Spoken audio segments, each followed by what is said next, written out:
Healthy fried rice చేయబోతున్నాను. దానికోసం ఒక మీడియం సైజ్ క్యారెట్ని తీసుకొని ఇలా చిన్న చిన్న పీసెస్గా కట్ చేసి పెట్టుకున్నాను. దాంతోపాటు ఒక ఎగ్, అలానే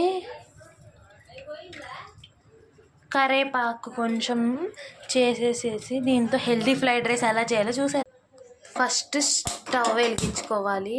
వెలిగించుకున్నాక దాని మీద ఒక కడాయి పెట్టుకొని దాంట్లో ఆయిల్ వేసుకోవాలి. సరిపడినంత ఆయిల్ వేసుకుంటే ఎక్కువ వేసుకో, తక్కువ వేసుకో.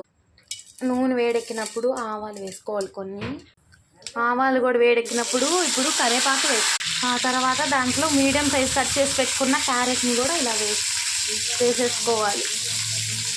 వేసుకున్నప్పుడు అవి రెండు బాగా వేగేదాకా చూసుకోవాలి.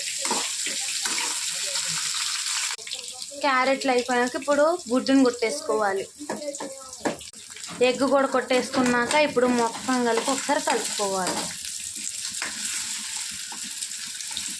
ఇలా ఎగ్స్ ఫ్రై అవుతున్నప్పుడు దాంట్లో సరిపడినంత ఉప్పు వేసుకున్నాక ఒకసారి కలుపుకోవాలి.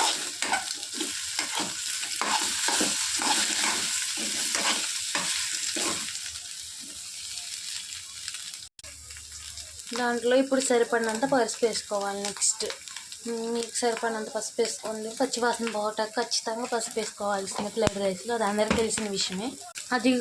అది కూడా బాగా కలుపుకున్నాక ఇప్పుడు నెక్స్ట్ కారం వేసుకుందాం. కారం పిల్లలు తినేటట్టు అయితే మనకు సరిపడినంత వేసుకోవాలి. ఒకవేళ మనం పెద్దోళ్ళు తినేటట్టు అయితే మనకు కావాల్సినంత వేసుకోవచ్చు. నాకైతే సరిపడినంత కారం వేసుకుంటున్నాను.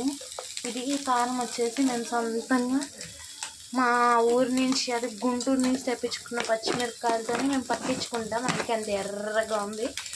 ఖచ్చితంగా మేము ఎప్పుడు కారం బయట అయితే కొనం. ఇప్పుడు ఎగ్ ఫ్రై అయినాక అన్నం కూడా వేసుకుందాం దీంట్లో.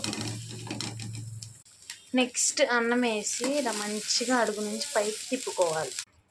ఇలా మంచిగా కలుపుకున్నాక దీన్ని ప్లేట్లో సర్వ్ చేసుకుంటే రెడీ. అంతే guys, yummy and tasty healthy fried rice ready.